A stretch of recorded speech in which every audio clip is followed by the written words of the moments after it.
mirga heeru nu kenne mormina malee nuti waan kamiyyuu mormaayyuu hin jiru. Dhugaa jiru qofa mormina, dhugaa saba keenyaa mormina. Walqixxummaan as keessa jiru immoo afaan Oromoo irratti dhiibbaan ta'aa jiru magaalaa kana keessatti amma hin jedhamu. Gochi fokkisaan dabaan guutame maqaa maree biyyoolessaatiin Oromoo fi Oromiyaa gargar qoqqooduuf hojjetamaa jiru. Tuutni yookiin hirmaattonnii fi sanadoonni marichaa ifa taasifamuun guyyaa har'aa murtoon itti kennamuuf jedhamee toora miidiyaa garaagaraa irratti maxxanfamaa jiru. Qabiyyee isaa waliin bal'inaan kan isin dhageessisnu ta'a. Gabaasa addaatiin yakka ajjeechaa humnoonni mootummaa PP barsiisaa Taliilaa Girmaa Badhaanee irratti raawwatanii fi seenaa jireenyaa akkasumas haala qabamuu isaanii fi gaafilee deebii eeggatan bal'inaan isin dhageessifna. Harri adoolessa 26 bara 2026 akkam jirtu kabajamtoota dhaggeeffattoota keenya kun sagalee qeerroo bilisummaa Oromootiin oduu guyyaa har'aaf jennee walitti qabannee isiniif dhiyeessina hanga xumura oduu keenyaatti nu waliin turaan affeerraa keenya.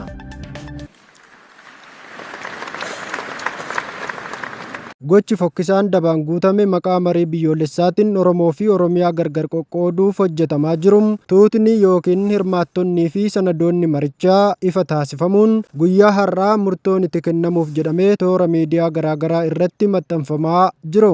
Akka odeeffannoon maddeen irraa argaman agarsiisanitti guyyaa har'aa tuutni yookiin hirmaattonni marii biyyoolessaa jedhamuun walitti qabaman sadarkaa duraa irratti ajandaalee koomishinichi dhiyeesse irratti sagalee murtoo kennuu eegala. Hirmaattonni marii biyyoolessaa marsaa xumuraa mari'atamaa jiru walakkaa ol hooggansaa fi kan miseensota PP yookiin paartii Impaayera Itiyoophiyaa bulchaa jiraniiti. Hirmaattonni Oromiyaa irraa dhufan harki 95 ajandaawwan jajjaboo 8 koomishinichi adda baafate dhimmoota diinagdee, hawaasummaa, amantaa fi nageenya qofa irratti akka mari'atan itti yaadamee kan ramadaman ta'uun isaanii himame. Ajandaawwan siyaasaa marii kana irratti dhiyaatan keessaa kanneen ijoo ta'an dhimmi magaalota akka Finfinnee fi Dirree Dhawaa, naannolee diiguu, bulchiinsa lafaa fi kanneen biroo irratti gareelee mari'atu keessaa itti yaadamee akka moggeeffaman eerameera. Akka qeerroon bilisummaa Oromoo dhimma kana irratti qorannoo gaggeessetti marii kana keessatti garee 8 jechuunis hirmaattota 500 irraa gurmaa'e keessatti murtoon sagalee wayyabaa parsantii 70 argachuun kan murtaa'u yommuu ta'u, yoo sagaleen garee namoota 500 sana keessaa parsantii 70 gadi ta'e ajandichi gara mana maree naannoo jedhamutti cehaa jedhaniiru. Kunis immoo manni maree naannoo qaama ijoo murtoo dhumaa dabarsu yoo ta'u, gurmaa'insa kana keessatti naannoleen biyyattii hundi fi magaalonni akka Finfinnee fi Dirree Dhawaa bakka bu'iinsa walqixa qabu jedhamaniiru. Manni maree naannolee jedhamu kun miseensota 284 kan qabu yommuu ta'u, naannolee fi magaalota lamaan Finfinnee fi Dirree Dhawaatu walqixa bakka bu'iinsa qabaatu. Mootummaan federaalaa immoo nama 18 bakka bu'uu kan himan hirmaattonni sanadoonni qeerroon bilisummaa Oromoo akka ragaatti walitti qabates sanuma agarsiisa. Manni maree naannolee iddoo murtoo jedhame kun guutummaan kanneen aangawoonni mootummaa PP kan mootummoonni naannolee ergataniin gurmaa'uun isaanii mirkanaa'eera. Haal kanaan bakka bu'iinsi akka guddina naannoo fi baay'ina uummataatti ilaalcha keessa galfamuun tuuta abbaa namoota 500 keessaas ta'e kan mana maree naannolee miseensota 284 qabu keessa hin jiru. Kanarraa ka'uunis kanneen Oromiyaa irraa hirmaachaa jiran dallansuu keessa akka jiranitti himamaa jira. Mariin qaamolee dhimmi ilaallatu hin hirmaachisne kun dhimmoota ijoo siyaasaa kan ta'an jajjaboon dhimmoonni magaalota akka Finfinnee, Dirree Dhawaa, sirna federaalaa diiguu, bulchiinsa lafaa fi kanneen biroo bakka Oromoon keessaa moggeeffametti murtoo argachuuf jiru jechuun keessa beektonni qeerroo bilisummaa Oromootti himaniiru. Uummanni Oromoo bal'aan gocha dabaa yookiin haqa maleessa kan ta'e marii biyyoolessaa jedhamuun of waamu kanarraa homaa eeguu hin qabu kan jedhan qeerroon bilisummaa Oromoo faallaa isaa boqonnaa qabsoo biraaf dammaqee of haa qopheessu jechuun kutannoo fi murannoodhaan akka ta'u dhaamsa dabarsaniiru. Akka odeeffannoon dabalataa hirmaattota marichaa irraa dhaga'ame tokko ibsutti nuti hirmaattonni marii kanaa namoonni gariin utuu itti hin amanin fedhii malee akka dirqamni itti kennametti eeranii maricha dhiisnee kan gallu yoo ta'e nageenya keenyaaf sodaanneeti jechuun dubbataniiru. Kanas immoo badii guddaa maqaa keenyan saba irratti raawwatamee fi raawwatamaa jiruuf gadda guddaatu nutti dhagahama jechuun namoonni tokko dubbachuun isaanii dhagahameera. Kanaan ol qabatee hirmaattonni muraasni Oromiyaa irraa dhaqan guyyoota jalqabaaf waltajjii dhiisanii galuu akka filatanis himameera. Waltajjii shiraa Oromiyaa fi Oromoo diiguu kanarratti hirmaachuu isaanii akka guutummaa lammii ofii ganuu fi xurii seenaatti galmaa'uu isaa jala muruun kanneen hubatan akkuma jiran, warreen utuu ajandaa marichaatu hin beekin lakkoofsaaf itti fayyadamanis jiraachuu eeraniiru. Bakka bu'oonni Oromiyaa tokko tokko ajandaalee ijoo akka magaalota Finfinnee fi Dirree Daawaa irratti ejjennoo dantaa uummata keessaa dhufanii hanga takka fakkeessuu fedhanis paartiin biyya bulchu ejjennoo faallaa dantaa Oromoo qabatee waan jiruuf dantaan Oromoo marii kana keessatti akka hin eegamne mataan isaanii ragaa bahuu irratti argamu. Uummanni Oromoo fi jiraattonni Oromiyaa keessaa hundi mariin kun marii biyyoolessaa osoo hin taane fakkeessii qofaan itti yaadamee daba guddaa Oromoo fi Oromiyaa cicciruuf dalagamaa jiru ta'uu hubachuun tokkummaadhaan sirna cunqursaa kana hundeen ofirraa buqqisuuf lafaa ka'uun amma jechuun qeerroon bilisummaa Oromoo irra deebi'uun dhaamsa jabaa dabarseera. Gabaasa addaatiin yakka ajjeechaa humnoonni mootummaa PP barsiisaa Taliilaa Girmaa Badhaanee irratti raawwatanii fi seenaa jireenyaa akkasumas haala qabamuu isaanii fi gaafilee deebii eeggatan. Heerri mirga nuu kenne. Mirga heerri nuu kenne mormina malee nuti waan kamiyyuu mormaayyuu hin jiru. Dhugaa jiru qofa mormina. Dhugaa saba keenyaa mormina. Nuuf haa ka'u qabsaan nuuf haa ka'u namni bira keenya dubbatudha. Asii immoo nurraa kaasee yaa Rabbi. Nama akkasiin jaalatan. Nama isaanitti manum jaalatan fedhan. Akka odeeffannoon maatii aantee yookiin firoota namoota dhimma kana beekanii fi ragaa walitti qabame irraa argame agarsiisutti barsiisaa seenaa kan ture Taliilaa Girmaa Badhaanee mootummaa naannoo Oromiyaa keessatti hojii barsiisummaa fi hojii mootummaa adda addaa keessa tajaajilaa ture. Boodarra yeroo gara godina Buunnoo Baddallee deeme keessatti humnoota nageenyatiin qabamee guyyoota muraasa booda namoota biroo waliin ajjeeffamuu isaa odeeffannoon argame gadi fageenyaan ni mul'isa. Barsiisaa Tolasaa Girmaa Badhaanee godina Salaalee aanaa warra Jaarsoo ganda Aabbuu Keekkuutti dhalatee guddate. Barnoota sadarkaa tokkoffaa fi lammaffaa achumatti xumuree barnoota sadarkaa olaanaa Yuunivarsiitii Finfinnee kiiloo 6 irraa digirii jalqabaatiin barsiisaa barnoota seenaa ta'uun eebbifame. Erga eebbifame booda godina Buunnoo Baddallee aanaa Daaboo Hannaa mana barumsaa sadarkaa lammaffaa Daaboo keessatti barsiisaa seenaa ta'uun hojii barsiisummaa jalqabe. Namoonni isa waliin hojjetan akka jedhanitti Taliilaan yeroo barsiisaa turetti dhimma seenaa Oromoo fi miidhaa mootummaa yeroo sanaa barattoota isaaf ibsaa ture jechuun ragaa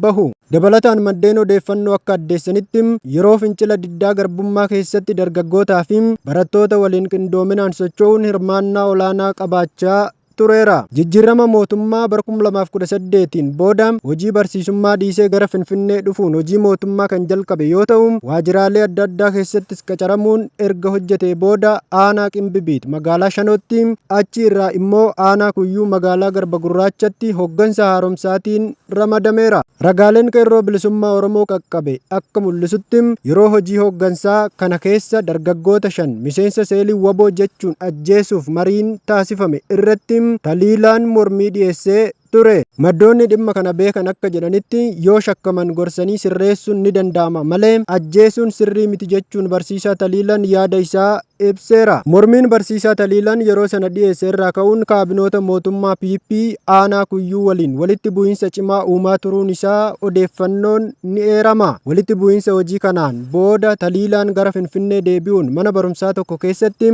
barsiisummaa kan itti fufe yoo ta'u akkasumas dhaabbata qorannoo tokko keessattis yeroo muraasaaf hojjechuun isaa ibsameera. Akka odeeffannoon walitti qabame ibsutti Taliilaan bara haaraa 2015 akka lakkoofsa Itoophiyaatti maatii isaa waliin dabarsuuf gara magaalaa Konee aanaa Daaboo Haannaa deemuutu himama. Yeroo sana keessa immoo waraanni bilisummaa Oromoo yeroo gabaabaaf magaalaa Konee to'atee ture jechuun ibsamee haalli nageenyaa naannoo sanaas jeeqamee ture. Kana hordofuun fulbaana 2 bara 2015 akka lakkoofsa Itoophiyaatti gara Finfinnee deebi'uuf konkolaataa uummataa yaabbatee imala kan jalqabe yoo ta'u konkolaataan isaanii bakka 77 jedhamutti humnoota nageenyatiin dhaabamee saganta'iinsi gaggeeffame. Imaltoonni hundi waraqaa eenyummaa isaanii akka agarsiisan yommuu taasifaman poolisoonni maqaa namoota muraasaa dura qopheeffatan keessaa Taliilaa Girmaa fi namoota biroo 2 barbaadaa turan jedhamee himama. Namoota barbaadaman keessas 2 qabatanii namni sadaffaan garuu waraqaa eenyummaa biraa fayyadamuun qabamuu jalaa miliquu isaa maddi odeeffannoo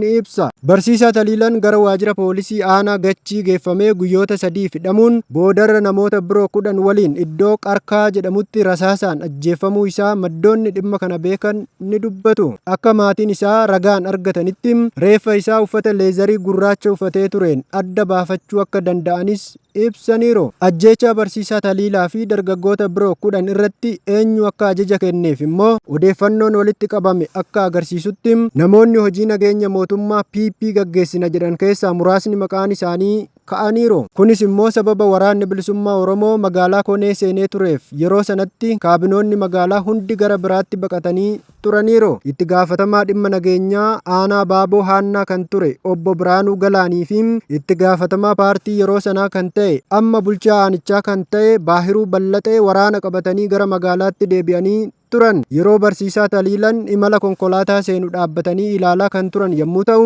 hirmaannaa siyaasaa fi ejjennoo isaa waan beekaniif shakkii qofaan mirkaneeffannaa tokko malee isatu waraana bilisummaa Oromoo magaalaa keenya seensise jechuun akka qabamu poolisootaaf ajaja kennuun isaanii eerameera. Poolisiin imaltoota sakatta'aa ture itti gaafatamaa waajjira poolisii aanaa sanaati. Poolisichi ramaddii haaraan waan dhufeef eenyummaa barsiisaa Taliilaa beekuu dhabuurraa kan ka'e eeruu fi ajaja kaabinoota aanichaa lamaaniin barsiisaa Taliilaan akka ukkaanfamu godhamuun isaa ragaan argamee ni mirkaneessa. Akka maddoonni addeessanitti barsiisaa Taliilaa fi namoonni biroon akka ajjeefaman ajajni kan darbe sadarkaa godinaatti ta'uutu dubbatama.